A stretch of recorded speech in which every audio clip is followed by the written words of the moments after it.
Hello friends, வணக்கம். Welcome to Malathi short kitchen. Friends, நார்மலாக நம்ம காடை பிரியாணினா ஹோட்டலில் தான் போய் சாப்பிடுவோம். ஆனால் நம்ம இன்றைக்கி அந்த காடை பிரியாணியை வீட்டிலே எப்படி ஈஸியாக சமைக்கிறதுன்னு தான் பார்க்க போகிறோம். வாங்க எப்படி சமைக்கிறதுன்னு பார்ப்போம். வீடியோக்குள்ளே போகிறதுக்கு முன்னாடி நம்ம சேனலை சப்ஸ்கிரைப் பண்ணிக்கோங்க.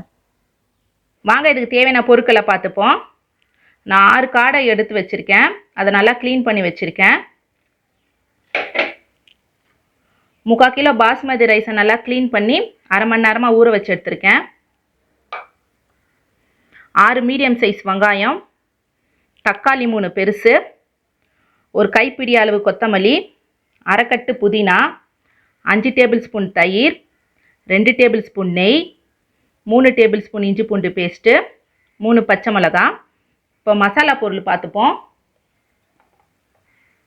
2 tablespoon Kashmiri chilli, 2 tablespoon chilli powder, 1 tablespoon garam masala, அரை டேபிள் ஸ்பூன் மஞ்சள் பொடி, 2 மராட்டி மொக்கு, தேவைக்கேற்ப உப்பு, 2 பிரியாணி இலை, 3 ஏலக்காய், 3 கிராம்பு, 2 அன்னாச்சிப்பூ, 1 பட்டை. இந்த பிரியாணி நம்ம எப்படி ரெடி பண்ண போகிறோன்னா, ஃபஸ்ட்டு காடையை வச்சு ஒரு மசாலா ரெடி பண்ணி எடுத்துக்க போகிறோம். நெக்ஸ்ட்டு பாஸ்மதி ரைஸை ஒரு 3/4 பதம் வெடித்து எடுத்துக்க போகிறோம். இது ரெண்டுத்தையும் சேர்த்து நம்ம தம் போட்டு இறக்க போகிறோம். அதுக்கு ஃபஸ்ட்டு நம்ம இந்த காடையை மேரினேட் பண்ணிக்கலாம். வாங்க, காடையை மேரினேட் பண்ணுறதுக்கு இதெல்லாம் ஆட் பண்ணிக்கோங்க. 1 டேபிள் ஸ்பூன் தயிர், மஞ்சள் பொடி,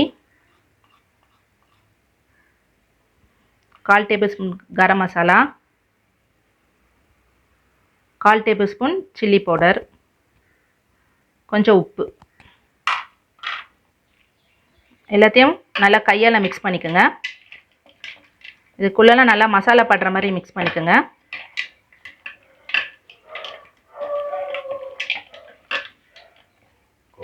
இப்போ நல்லா மசாலாலாம் மிக்ஸ் பண்ணியாச்சு. ஒரு 20 நிமிஷம் ஊறட்டும். இப்போ நம்ம ஃபஸ்ட்டு காடை மசாலா ரெடி பண்ணிக்கலாம். அதுக்கு ஸ்டவ் பற்ற வச்சுட்டு கடாய் வச்சுடுவோம். கடாய் சூடாகட்டும். கடாய் சூடாயிடுச்சு. நான் ஒரு 100 ml எண்ணெய் சேர்த்துக்கிறேன்.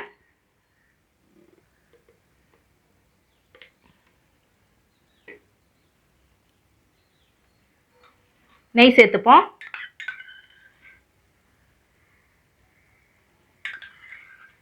நெய் கரைஞ்சி வரட்டும்.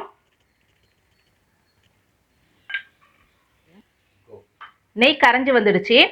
இப்போ மசாலா பொருள் சேர்த்துப்போம். 3 ஏலக்காய் 2 சேர்த்துக்கிறேன். ஒரு அன்னாச்சி பூவு, பட்டை மராட்டி மொக்கு, கிராம்பில் ஒரு 2 சேர்த்துக்கிறேன். மசாலா பொருள் பொரிட்டோம். மீதி வச்சுருக்க ஏலக்காய் லவங்கத்தை நம்ம அரிசியில் போட்டு வெடித்து எடுத்துக்க போகிறோம். மசாலா பொருள் பொரிஞ்சிடுச்சு. வெங்காயம் சேர்த்துப்போம்.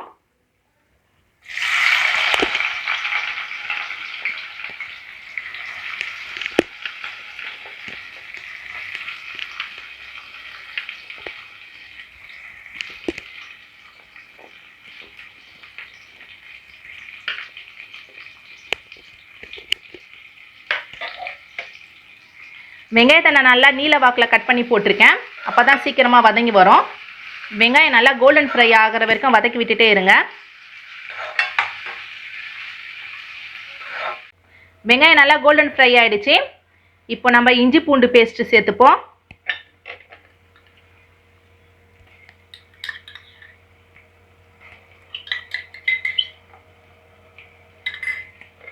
இஞ்சி பூண்டு பேஸ்ட்டு நல்லா பச்சை வாடை போகிற வரைக்கும் வதக்கி விட்டுட்டே இருங்க. கேஸை சிம்மில் வச்சுட்டு வதக்குங்க, ஏன்னா அடி பிடிச்சிடும்.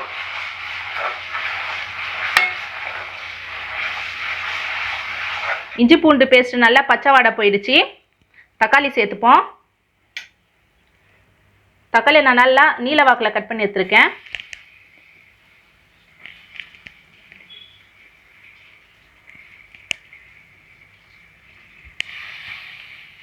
மிக்ஸ் பண்ணிக்கோங்க.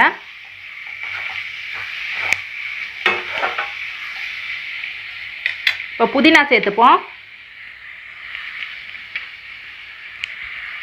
பச்சை மிளகாய் சேர்த்துப்போம். கொத்தமல்லி சேர்த்துப்போம். எல்லாம் நல்லா மிக்ஸ் பண்ணிக்கணும்.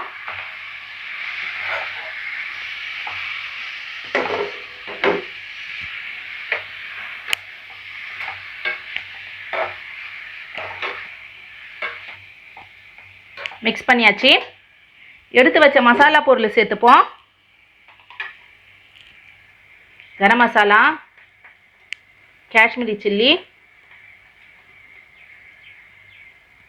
சில்லி பவுடர், தேவைக்கேற்ப உப்பு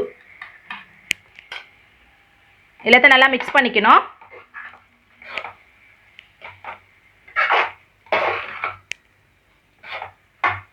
மிக்ஸ் பண்ணியாச்சு. தயிர் சேர்த்துப்போம். தயிரை நல்லா மிக்ஸ் பண்ணி விட்டுக்கணும். இந்த தக்காளி புதினாலாம் நல்லா வதங்கி வர வரைக்கும் கிளறி விட்டுக்கிட்டே இருக்கணும். நம்ம போட்ட புதினா இலை தக்காளியெல்லாம் நல்லா வதங்கி வந்தாச்சு. மசாலாவும் நல்லா பச்சை வாடை போயிடுச்சு. இப்போ நம்ம மேரினேட் பண்ணி வச்ச காடையை சேர்த்துப்போம்.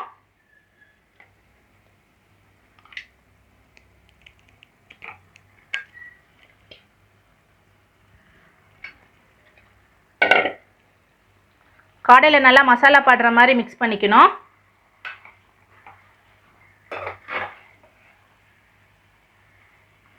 இதுக்குள்ளெல்லாம் நல்லா மசாலா போடுங்க. காடைக்குள்ளெல்லாம்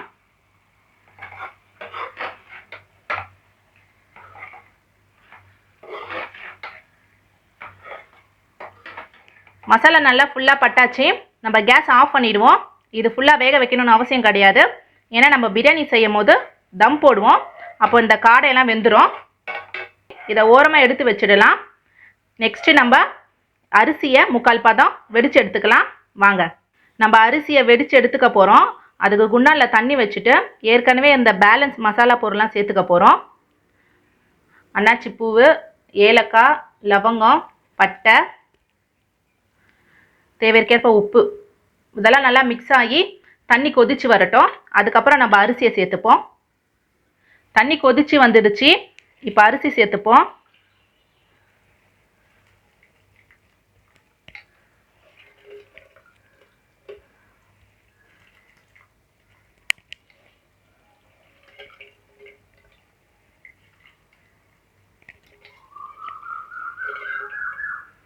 அரிசி ஒரு 3/4 பதம் வர வரைக்கும் வேக விடுவோம். அரிசி 3/4 பதம் வெந்துடுச்சு பாருங்க. எதுக்கு 3/4 பதம் வெடிக்கிறோன்னா நம்ம தம் போடும் போது மீதி அரிசி வெந்துடும். இதை நம்ம வெடித்து எடுத்துக்கலாம். வாங்க, நம்ம அரிசியும் வெடித்து எடுத்தாச்சு. காடை மசாலாவும் ரெடி பண்ணி எடுத்தாச்சு. இது ரெண்டுத்தையும் சேர்த்து இப்போ நம்ம தம் போட்டு இறக்க போகிறோம். இப்போ வாங்க தம் போட்டுடலாம். நம்ம தம் போடுறதுக்கு ஸ்டவ் பற்ற வச்சுப்போம். நம்ம வீட்டில் யூஸ் பண்ணாத பழைய தவா எடுத்துப்போம். தவா சூடாகட்டும். தவா நல்லா சூடாயிடுச்சு. கேஸை சிம்மில் வச்சுப்போம். இப்போ நம்ம கடாயில் தான் தம் போட போகிறோம். கடாய் வச்சுப்போம். கொஞ்சம் நெய் சேர்த்துப்போம்.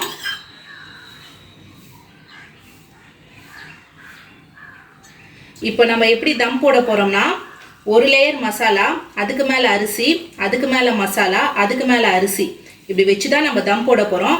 இந்த மாதிரி தம் போட்டிங்கன்னா இந்த மசாலாவோட ஃப்ளேவர் அரிசியெல்லாம் சேர்ந்து சாப்பிட்றதுக்கு ரொம்பவே சூப்பராக இருக்கும் பிரியாணி. இப்போ வாங்க தம் போட்டுடலாம்.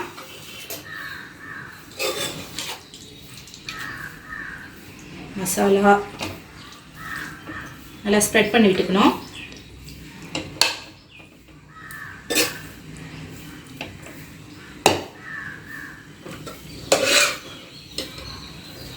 அரிசி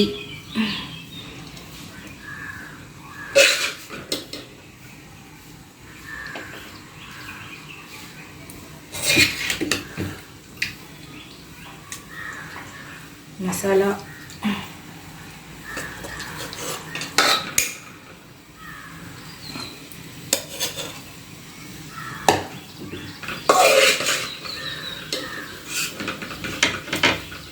அரிசி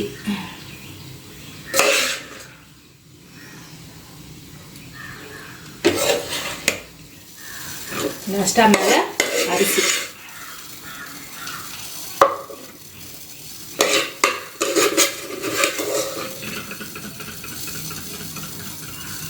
நம்ம வெடிச்சு எடுத்த அரிசி தண்ணியை இதில் ஆட் பண்ணிப்போம். கொஞ்சம் ஈரப்பதமாக இருக்கும், அதுக்காக தான் கொஞ்சமாக இப்படி ஆட் பண்ணிக்கோங்க. இப்போ நம்ம தம் போடுறதுக்கு இந்த கடாய் மூடுற அளவுக்கு ஒரு மூடி எடுத்து மூடிக்கணும். இந்த ஓரத்தில் கேப்லாம் இருக்கக்கூடாது. ஒரு பாத்திரத்தில் தண்ணி பிடிச்சி மேலே வச்சுக்கணும். இது அப்படியே 25 நிமிஷம் விடுவோம். அதுக்கப்புறம் பார்ப்போம் நம்ம. சரி வாங்க, 25 நிமிஷம் ஆயிடுச்சு. எப்படி வந்திருக்குன்னு பார்ப்போம்.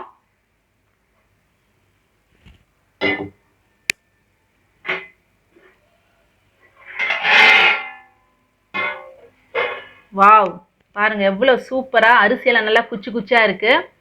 தம் போட்டால் இப்படி தான் இருக்கணும், குச்சி குச்சியாக இருக்கணும். இப்போ வாங்க நம்ம தம்மை உடைச்சிடுவோம்.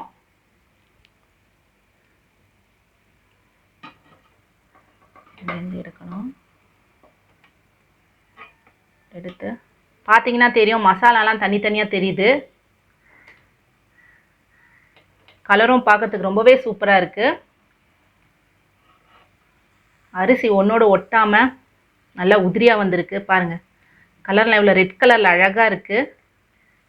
இப்போ காடையை பார்ப்போம்.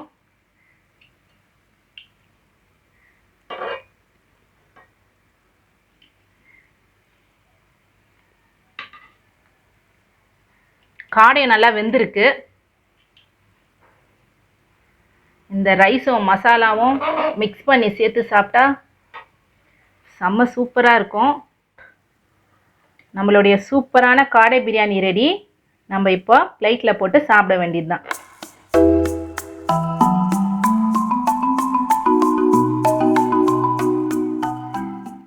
ஃப்ரெண்ட்ஸ், நம்ம செஞ்ச காடை பிரியாணி எவ்வளோ சூப்பராக வந்ததுன்னு பார்த்துருப்பீங்க. இனிமேல் நீங்கள் ஹோட்டலுக்கு போக வேண்டிய அவசியமே இல்லை. வீட்டிலே செஞ்சு சாப்பிடுங்க. மறக்காமல் நம்ம வீடியோ லைக் பண்ணுங்கள், ஷேர் பண்ணுங்கள். தேங்க்யூ, பாய்.